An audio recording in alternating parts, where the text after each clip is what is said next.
J'ai vu mon sabbat. Alors, je vais vous dire, j'étais tellement heureuse, tellement heureuse, tellement heureuse de la victoire des Lions contre le Burundi. Après, c'est vrai que c'était une victoire qui était, qui était très importante pour leur passage, pour la finale. Mais je pense que ce qui m'a le plus fait plaisir en réalité, c'est le fait que mon peuple, mes frères et mes soeurs étaient heureux. Voilà. M'a vraiment énormément fait plaisir de voir des vidéos des femmes. Il y a tellement de mauvaises nouvelles au quotidien sur les pages en réalité que lorsque je vois au moins un moment de bonheur, quand ça me fait plaisir, ça me dit ok, d'accord. Mon pays va passablement bien. Voilà. J'aimerais tellement, je pense que le problème du Cameroun n'est pas en réalité le gouvernement, c'est pas en réalité la politique en fait, c'est pas ça. Donc, le problème du Cameroun, c'est le Camerounais, c'est le peuple, ce n'est pas seulement le dirigeant. Je pense que si on pouvait avoir le même esprit d'équipe, le même esprit de l'ensemble, vivre ensemble, le même esprit de un pour tous, tous pour un, que l'on a dans l'équipe. Lorsque cette équipe-là part jouer sur ce terrain, à parité du fait qu'ils ont de l'argent, à parité du fait qu'ils sont financièrement très nantis. Je pense que si on pouvait avoir cet esprit-là dans notre quotidien, je pense qu'on irait très très loin. La seule chose qui manque au peuple camerounais, c'est la mentalité. Ce n'est pas l'argent ou quoi que ce soit. C'est ça la base, parce que on est des créateurs en fait. Tout ce temps qu'on est des créateurs, on est des forgerons. Mais la mentalité, c'est ce qui nous manque. Cette construction mentale là, c'est ce qui nous manque. Individuellement, on l'a. Mais si on pouvait l'avoir ensemble, ça serait tellement bien. Ça, c'est vraiment. Mais je me dis, j'ai espoir. Je me dis que ça va arriver un jour, même si ça n'arrivait pas dans cette génération, dans notre génération, je me dis que ça va arriver dans les prochaines générations. Parce que c'est pas pour rien que c'est pas pour rien que Moïse a libéré les Israélites et ils sont descendus à Canaan. Pour ceux qui ne le savent pas, les Congolais, par exemple, appellent le Cameroun Canaan parce que c'était la ville. La ville des révélations, la ville qui était prévue, le pays qui était prévu pour le peuple israélite, qui avait été libéré par Moïse dans la Bible. Donc c'est pas pour rien en fait. Je pense qu'on est un pays béni, surtout le fait qu'on parle plusieurs langues en fait. Vous n'avez pas idée de l'immensité, des possibilités qu'il y a du simple fait que nous on puisse parler plusieurs langues et qu'on a autant de culture en nous. Bon, maintenant après c'est mon avis et je sais que beaucoup de personnes ne vont pas être d'accord, mais vraiment super content. Moi je suis pas particulièrement, je ne regarde pas les matchs. Mon cœur, I don't dare. Mon cœur, je ne supporte pas la cardiologie. Je sais que ça risque d'un arrêt cardiaque. Donc, je regarde les matchs sur les statuts WhatsApp de mes amis, bien sûr. Et je regarde les après-matchs en général. Voilà. Donc, on va donc commencer avec la recension de la bataille des Chéris, épisode 7. J'ai vraiment pas trouvé ça sur le net. J'ai trouvé un épisode comme ça, mais qui n'a pas été bien chargé, donc je vais faire avec ça. Donc, on commence.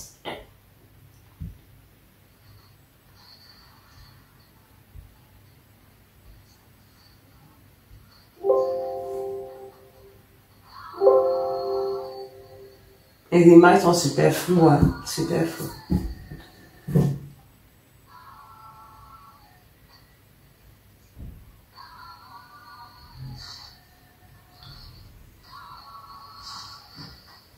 Elle a déjà enregistré ça de la télé et c'est le cas en fait. C'est pour ça que je disais que je ne pouvais pas voir ça de Canal Plus parce qu'il faut enregistrer ça de la télé. Donc en réalité la qualité de l'image serait mauvaise. C'est ce que la dame a fait, je pense.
C'est un dialogue en fait qui est... Ce n'est qu'un dialogue, il n'y a pas grand chose à dire en réalité.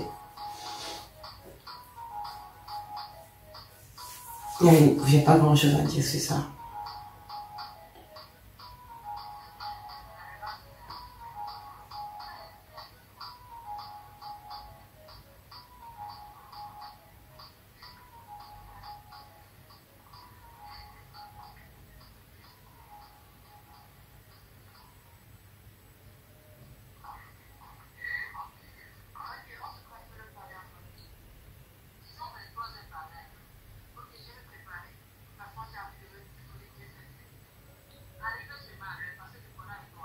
Ah, j'aime ce côté naturel, là, ce côté, ce langage qui nous représente, là. J'aime sa façon de parler à cette jeune dame.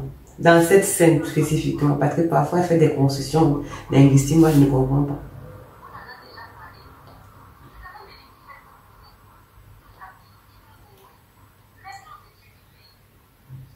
Et je vous ai déjà expliqué pourquoi il est très important de garder notre construction linguistique.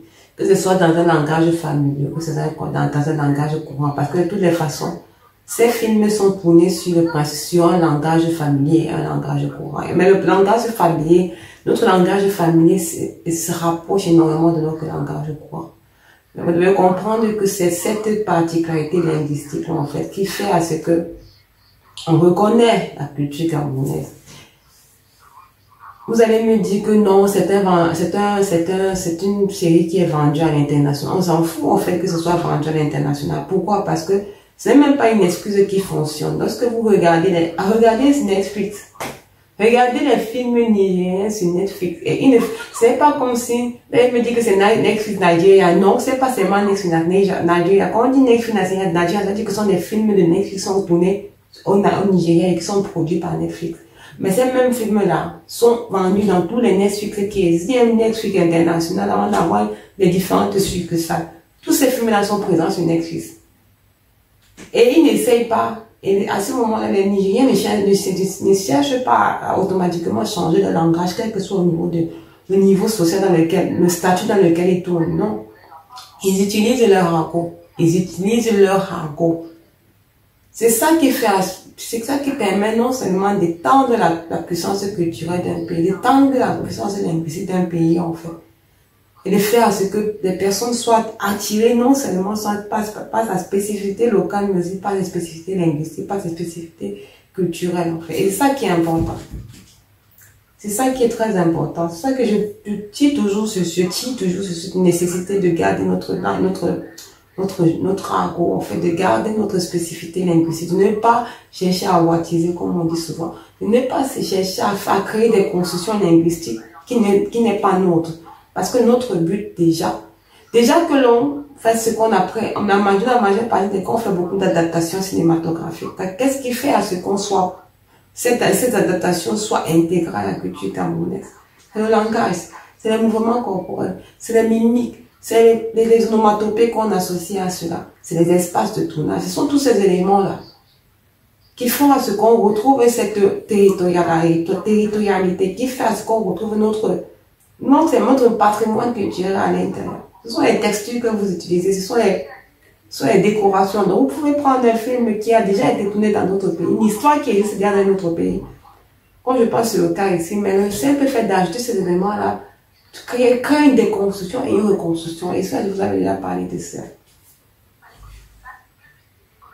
Alors, la traductrice Maïmouna.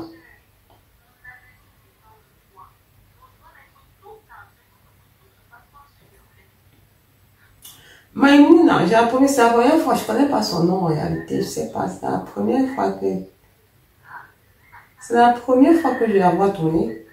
C'est une très belle femme, c'est une très belle énergie qui ressort à l'écran parce que la difficulté, comme je vous disais tantôt, la difficulté n'est pas d'être une belle femme ou bien un bon acteur. Il faudrait que l'énergie de votre émotionnel puisse ressortir, puisse se connecter à l'énergie et à l'émotionnel des téléspectateurs. Donc, lorsque vous faites vous renvoyez une émotion, en fait. Lorsque vous donnez une réplique, lorsque vous faites partie d'un dialogue, en fait. On voudrait que c'est réussi, vous êtes un très bon acteur lorsque, en réalité, on a cette possibilité-là, nous, téléspectateurs de connecter avec vous, de connecter avec vos émotions, de connecter avec votre réplique comme si vous nous parlez. Alors, le bon côté avec cette actrice, en fait, c'est son côté. Alors, il y a différents types de rôles, en fait. Il y a les rôles primaires qui sont les rôles vedettes. Dans ces cas de figure, comme rôle vedette, on a Muriel, on a Elimba, on a Fatima, on a Elimba. Et on a aussi la première petite amie les différentes petites amies de Elimba, en fait, qui ont des rôles, en fait, semi-premières, parce qu'elles font aussi partie, elles font énormément partie du déroulement de l'histoire. Mais comme acteur principal, comme acteur vedette, on a Elimba et on a Fatima. Maintenant, les actrices semi-secondaires, je vais les appeler semi-secondaires, mais elles sont secondaires, mais elles ont une grosse importance dans le rôle, dans le film, en fait. Ce sont toutes ces femmes-là, toutes ces femmes-là. Bon, mettons, actrices secondaires, en réalité. Ce sont toutes les petites amies de Elimba, la famille de Elimba, la famille de Fatima. Et puis, on a les rôles, les figurants. Ce sont les personnes qui sont là momentanément dans les films, ou bien sont seulement pour passer, en fait. Ils sont de passage, en réalité. Et la troisième typologie d'acteurs, on a les cascadeurs. En fait, les cascadeurs sont ceux justement qui font les cascades, qui font les actions à risque pour l'acteur, en fait. En réalité, ils peuvent prendre, qui prennent la morphologie, qui prennent le physique, en fait, à travers le maquillage, qui prennent cette forme-là et pour pouvoir jouer des rôles, jouer un rôle difficile, accidenté, je dirais, pour l'acteur. Alors, le rôle principal, les deux personnages, en fait, des principaux, en réalité, sont ces personnes-là qui donnent de l'énergie, qui permettent aux autres rôles d'avoir du support, surtout aux rôles secondaires, d'avoir du support et de créer une forme de connexion et de fluidité. C'est à travers le rôle principal, le jeu de rôle du rôle principal, en fait, on va donner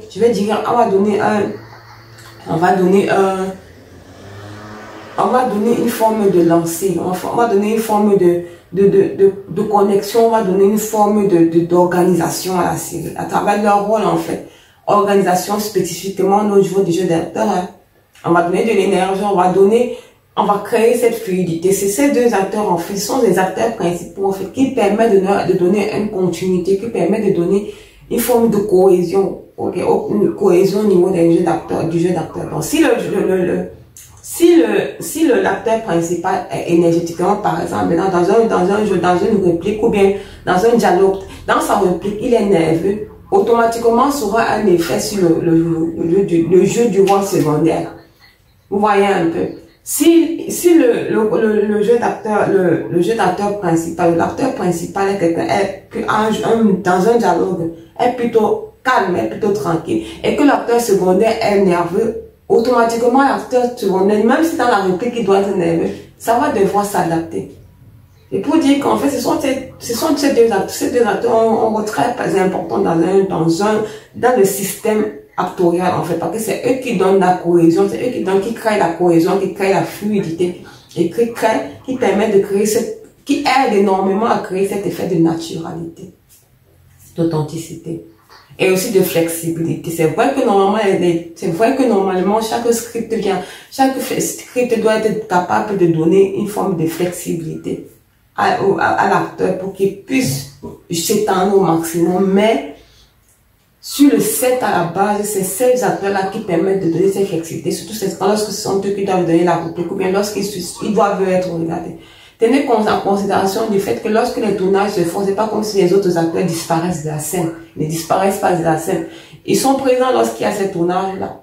Ils sont présents lorsqu'il y a ces tournages-là. Donc, automatiquement, présents pas dans le set spécifiquement, mais ils sont à l'intérieur du cast, en fait. Ils sont à l'intérieur de l'espace de tournage. Donc, ils sont énormément influencés par les jeux d'acteurs des acteurs principaux. Les acteurs principaux, autant pour moi. Dans le cas de Fatima, par exemple, spécifiquement, c'est ça que je voudrais donner. Elle est dans un rôle secondaire, elle fait partie de la famille, elle fait partie des acteurs dans les personnes. Pour ce début, on ne sait jamais. Elle fait partie des acteurs, elle fait partie des gens qui sont du côté positif, en fait, qui sont le support du personnage principal, Fatima.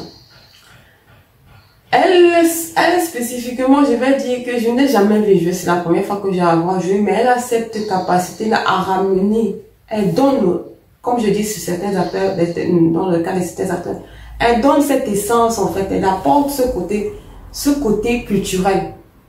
Dans ce sens qu'elle utilise notre argot, elle utilise notre maniérisme, elle utilise nos mimiques, elle utilise énormément ce qui fait même l'authenticité de la culture, l'authenticité de la communication camerounaise. Et moi, j'aime beaucoup ce genre d'acteur qui apporte cette authenticité, qui essaie au maximum d'intégrer, même quand le script les impose un jeu d'acteur qui arrive d'une autre culture. Elle le fait énormément. Mais le petit X, c'est quoi? C'est qu'on voit qu'elle a peu d'expérience parce qu'elle a des difficultés à connecter avec les autres acteurs. Elle a des difficultés à s'encastrer. C'est-à-dire, on a l'impression qu'elle est un peu mise à part. Pas elle est mise à part, en fait, mais c'est comme si elle est vraiment à côté. Elle n'est pas mise, mais elle est vraiment à côté. C'est-à-dire qu'elle est dans son monde, en fait. Elle n'arrive pas à connecter énergétiquement avec les autres acteurs. Elle n'arrive pas à s'encastrer énergétiquement. Et ça ne crée pas de la fluidité. Et cette difficulté-là naît lorsque spécifiquement elle est en face de personnes. C'est vrai qu'elle est la petite sœur, en fait. C'est vrai que normalement on donne l'impression que son avis ne devrait pas compter. C'est vrai qu'elle donne aussi, et je pense que c'est comme ça dans le script, en fait, que normalement c'est une personne qui est assez particulière dans son rôle. Elle est mise à part un peu. La petite sœur, la dernière fille, une personne un peu, pas vraiment perdue, une personne qui est une femme un peu évaporée, un peu comme ça, qui aura tendance à faire des choses comme ça lui plaît, à dire des choses comme ça lui plaît. L'essentiel, c'est que ce soit son intérêt. Il y a une façon de jouer ça. Il y a une façon d'être connecté. Il y a beaucoup de rôles dans ce genre, mais sa difficulté, c'est d'être connecté la difficulté, c'est d'être connecté aux aînés et à l'actrice principale. Donc, on a cette difficulté de connexion. Elle n'arrivait pas à créer cette fluidité. Et c'est pour ça que je vous expliquais au début. C'est aussi dû à ces aînés-là. C'est aussi dû à ces acteurs principaux ou bien à ces acteurs secondaires,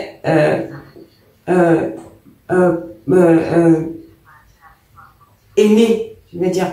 Aînés, je dirais. Ou bien simplement, c'est beaucoup plus vieux, qui n'arrivent pas à l'intégrer énergétiquement à l'intérieur des dialogues. Donc, chaque fois qu'on joue un dialogue, on a l'impression que c'est un peu comme ça. Voilà, c'est un peu joué, c'est un peu dit, lorsqu'elle dit une réplique, lorsqu'elle donne une réplique, lorsqu'elle donne une réplique, en général, on a l'impression que c'est un peu déjà beaucoup de légèreté. Et je comprends, ça peut être dans son rôle, ça peut être le fait de son rôle qui nécessite ça. Parce qu'on a l'impression que c'est une femme très légère dans ce rôle-là, une femme vraiment qui prend les choses avec beaucoup de superficialité. Mais même dans ce cas de figure, on pourrait avoir un peu plus de profondité. Moi, je me dis que c'est peut-être lié à ce manque de connexion. C'est aussi lié probablement à non seulement au script, non seulement à ces difficultés de connexion, mais aussi à un problème de fluidité, d'expérience aussi. Mais moi, je me dis en fait que lorsqu'on lui donnera le temps, il faut lui donner du temps et ça sera elle sera une bonne actrice aussi, mais qu'on lui donne du temps, lorsqu'on lui donnera du temps, je me dis aussi, là je ne suis qu'à l'épisode 7, et avec les prochains épisodes, peut-être j'aurai beaucoup plus de surprises avec elle. Voilà, mais pour l'instant, c'est un peu ça. Il y a des actrices pour lesquelles, par exemple, c'est comme ça. Il y a une série que Pondo, en fait, allait jouer. Et là aussi, dans la majeure des parties des cas des séries, elle est secondaire. Elle avait aussi ce jeu d'acteur flou. Elle avait aussi ce rôle-là où elle était pleine de légèreté. Mais il y avait une forme de profondité dans son jeu d'acteur. Il y avait une forme de... Il y avait beaucoup de particularités. J'aime beaucoup. C'est une des actrices que j'aime beaucoup, Marie Pondo, je pense.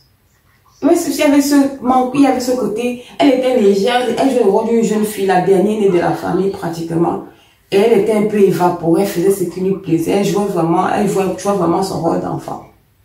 Mais il y avait de la profondité, il y avait de la connexion avec les autres acteurs. Elle a réussi à se connecter avec les autres acteurs. Malgré ce jeu, malgré son rôle qui nécessitait qu'elle soit vraiment évaporée, qu'elle soit vraiment, pas vraiment présente, mais plutôt en retrait, dû à sa position dans la famille. Et c'est ça que je reproche en fait à cette actrice qui n'a pas encore cette expérience-là, mais je me dis qu'avec le temps, ça sera quelque chose de bien. Donc je vais m'arrêter là pour aujourd'hui.